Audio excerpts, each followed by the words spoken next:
Hello again. It's you and it's me. And we're here for Monday, which is Love That Dog Monday. I just spent some time getting ready for this lesson by reading a little bit of the book that we're reading together, Love That Dog. And I spent a little bit of time thinking about, because we're going to start thinking about somebody who's important to you or something that's important to you. And so, excuse me, as soon as I start talking, my body says, hey. And I started thinking about my dog, Martha. And Martha died 4 years ago. Actually, this is almost the anniversary of the day that she passed away. You know, life has really happy things that happen sometimes. I remember the day that we got Martha. And she was just 5 or 6 weeks old. And there was a listing for some dogs in the paper. And I really wanted a dog. It was before Mr. Littlejohn and I had any kids. And I always wanted a golden retriever. And there was a listing in the paper for a mama dog who had had 15 babies all at once. And 5 of them are golden, like Martha was. And the rest of them were black little puppies. And we went out and we looked at them, and they were just the sweetest dogs. And Mr. Littlejohn said, just maybe we'll get one. And we went out there and we were looking at them and playing with them. And we were the first people there to ever look at the dogs. And there was her sister. Her name at the time was Sunflower. And her sister Lily was so smart, and she kept figuring out ways to get out of the pen and run around, and she was really smart. We were like, ooh, she's a smart dog. We could train her to be a real good friend to us. And then there was Martha. And Martha was just the sweetest dog, and she would go over to the garden, and she was a lovey-dovey sweetie pie dog, and the owner said, I don't know if I want to let this one go. But the longer we stood there, the longer we knew that Martha was going to be our baby. And I remember walking to the gate, and her mother followed us. Her mother's name was Daisy. Her mother followed us to the gate and whined, and it was a real sad moment for her and a real sad moment for Martha, because we were saying goodbye to her mama forever. But we let her sniff her, and then we left. And I remember Martha. She was just this big. She was like a little baby. And she crawled up on my neck, and she curled around my neck, and she was like a little scarf on my neck. And that was the first day with Martha. And Martha was one of my best friends for a really long time. She lived to be 14 years old, which is really old for a big yellow dog like she was. And I'm going to be writing about her a little bit. She was just an important friend of mine that lived through a lot of the really important events in my life. And I will never forget her. And there are joyful moments that happen when we have pets or family members that come into our lives. And there are sad moments, too, that happen when pets or family members leave our lives or things happen with them. And Love That Dog is a little bit about that. It's a little bit about finding somebody you love and maybe losing somebody you love. I just want you to kind of get emotionally prepared for that as we're reading this book. I was also kind of looking at the poem I wrote last week, and I changed a couple of things on this poem. So much depends on the pink flowers hovering above the rich brown earth. I wanted to say blossoming instead of growing.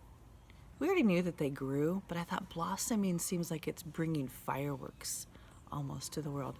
Blossoming and bringing, we know that they're colorful, and so I decided to say brightness when our world feels so gray. So I just changed a couple of words because something that we've been working on together as writers is making sure the words that we're picking are the very best words. I only changed 2, and I might continue to change more. But today I'm going to write a new poem to go with our story. And I'm going to change my topic to writing more about Martha today, because we're going to learn a little bit about a dog that Jack, the storyteller here, has. So last time we read, Jack was thinking about poetry and deciding if he wanted to share his poems. And he agreed that Miss Stretchberry could type up his poems and hang them up. And he said, what's anonymous? And anonymous means we don't know who wrote that. They wanted to keep that private for some reason or another. And so his poems hanging on the board are anonymous. And so that's all that meant. So he's not feeling confident enough yet to share that he is the poet. So we're going to start right here today. I don't have any pets, so I can't write about one, and especially I can't write a poem about one. Yes, I used to have a pet. I don't want to write about it. You're going to ask me why, right?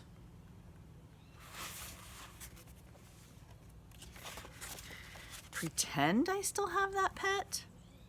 Can't I make up a pet like a tiger or a hamster, a goldfish, turtle, snail, worm, flea?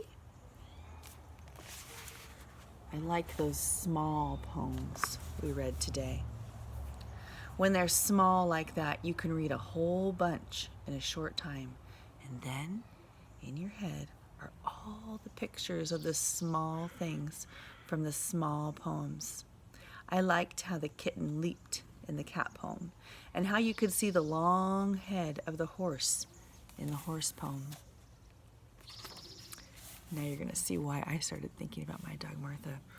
And I especially liked the dog in the dog poem, because that's just how my yellow dog used to lie down, with his tongue all limp and his chin between his paws, and how he'd sometimes chomp at a fly and then sleep his loose skin, just like that poet, Miss Valerie Worth, says in her small dog poem. I like how he said small, and he wrote small, small. That's a poetic choice that he made. Why do you want to type up what I wrote about reading the small poems? It's not a poem, is it? I guess you can put it on the board if you want to, but don't put my name on it in case other people think it's not a poem. And I keep showing you the pages so that you can see that the whole thing is written like a poem. The whole book is written like that. I guess it does look like a poem when you see it typed up like that. But I think maybe it would look better if there was more space between the lines, like how I wrote it the first time. And I liked the picture of the yellow dog you put beside it, but that's not how my yellow dog looked. I really, really, really did not get the pasture poem you read today. I mean, somebody's going to the pasture to clean the spring and get the little tottery calf while he's out there, and he isn't going to be long gone, and he wants you. Who is you? To come. I mean, really? Then you said that Mr. Robert Frost, who wrote about the pasture, was also the one who wrote about those snowy woods and the miles to go before he sleeps. I think Mr. Robert Frost has a little too much time on his hand. So I bet you anything you want to hear that poem. Oh, I forgot to read the dog poem by Valerie Worth. Under a maple tree, the dog lies down, lolls his limp tongue, yawns, rests his long chin carefully between front paws, looks up, alert, chops with heavy jaws at a slow fly, blinks, rolls on his side, sighs, closes his eyes, sleeps all afternoon in his loose skin. And here's the poem, The Pasture, by Robert Frost. I'm going out to clean the pasture spring. I'll only stop to rake the leaves away and wait to watch the water clear. I may. I shan't be gone long. You come too. I'm going out to fetch the little calf that's standing by the mother. It's so young. It totters when she licks it with her tongue. I shan't be gone long. You come too. I have a lot of pages to keep track of here. So that's the way the pasture poem looks. And here is the way the dog poem looks. Of the two, I like the dog poem best. I can see it so well in my head.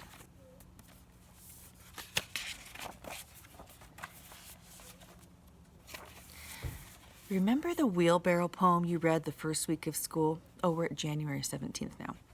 Maybe the wheelbarrow poet was just making a picture with words, and someone else, like maybe his teacher, typed it up, and then a lot of people thought it was a poem because it looked like one, typed up like that. And maybe that's the same thing that happened with Mr. Robert Frost. Maybe he was just making pictures with words. Didn't we talk about that last week? About how poetry can just be making pictures with words? Making pictures with words about the snowy woods and the pasture. And then his teacher typed them up, and they looked like poems. So people thought they were poems, like how you did with the blue car things and reading the small poems thing on the board.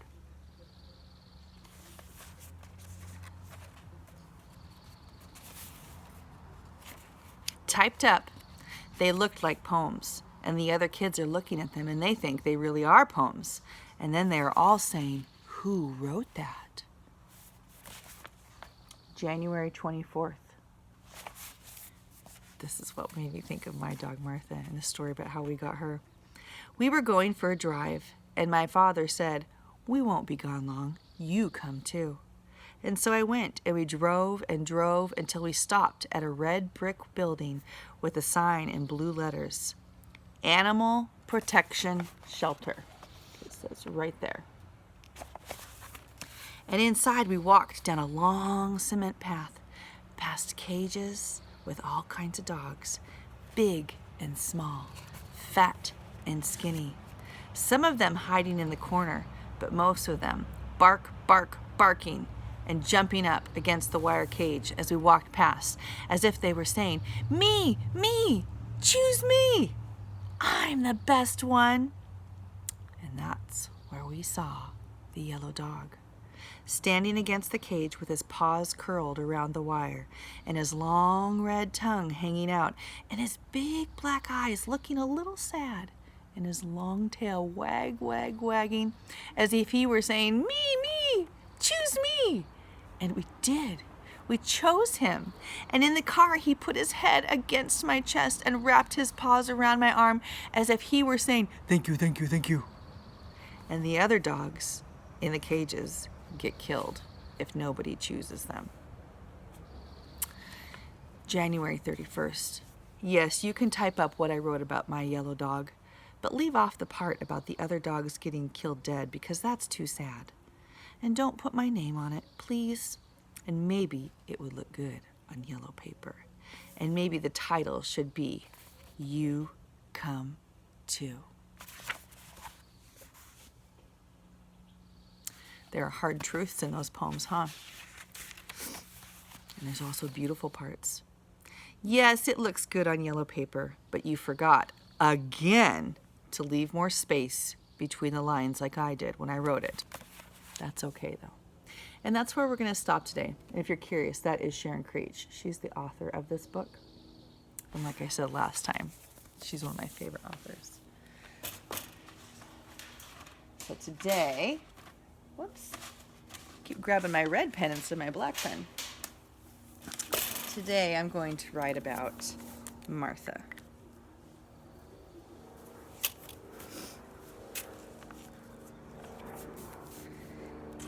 I'm going to call it Getting Martha.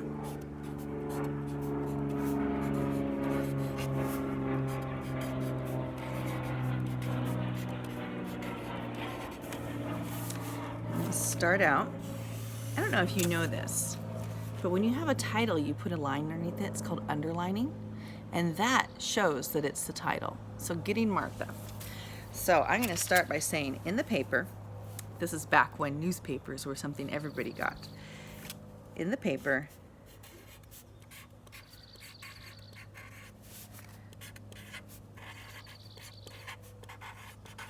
it said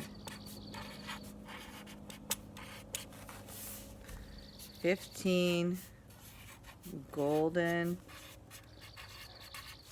mix puppies, $50. Let's just go look.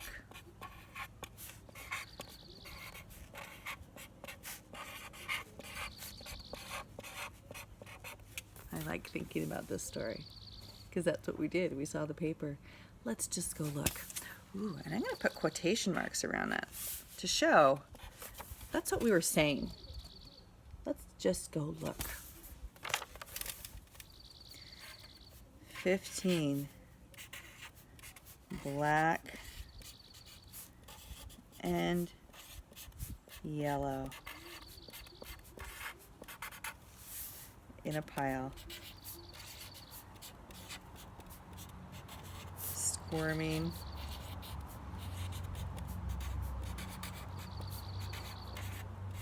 and yelping. You know what a yelp is? Yelping is like a little puppy. Not quite a bark, not a whine. Just a bunch of 15. So let's see what I have so far. In the paper it said 15 golden mix puppies, $50. Let's just go look. 15 black and yellow in a pile, squirming and yelping.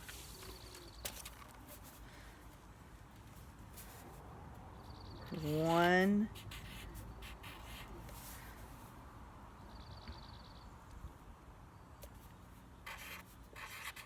called Sunflower. We always said she had root beer eyes because they were eyes the color of root beer. Root beer eyes.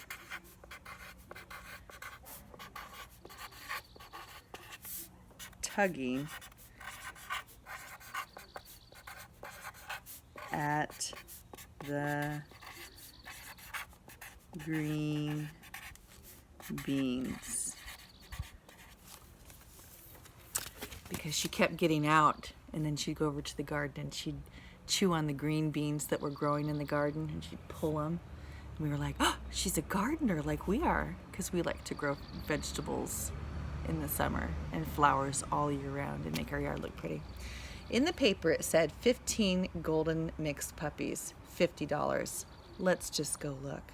15 black and yellow in a pile, squirming and yelling.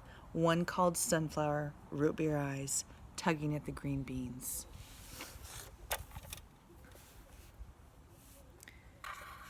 She wrapped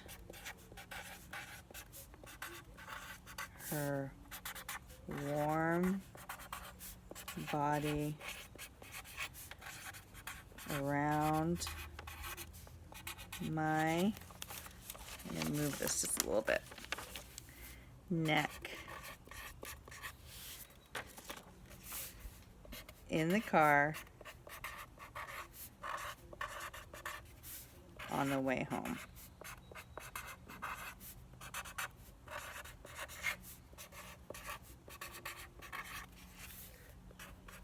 Let's call her Martha.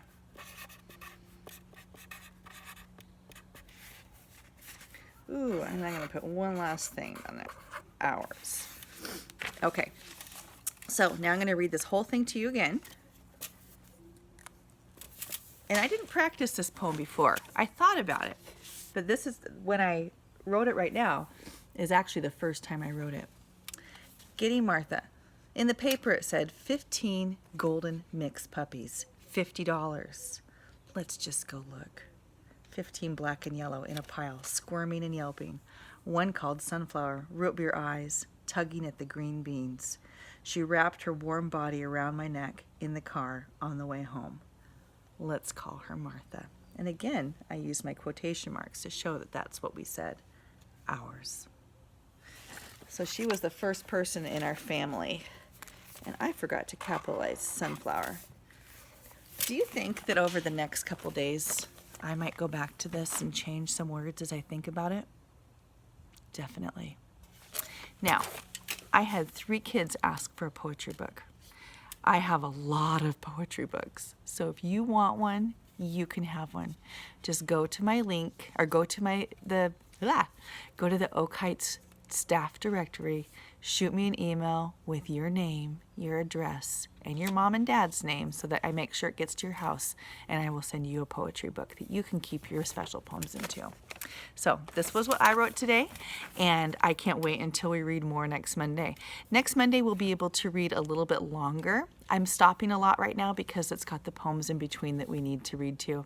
Do you see the little bird behind me on the bird feeder? He's having his breakfast. Oh, I Isn't spring beautiful?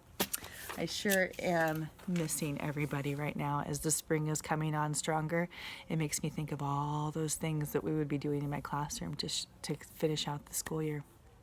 But this will have to do, and this will be fun too. I love you, and I hope you have a wonderful day, and I hope I hear from you about getting a poetry book. Mwah, mwah, mwah, mwah. Bye, guys.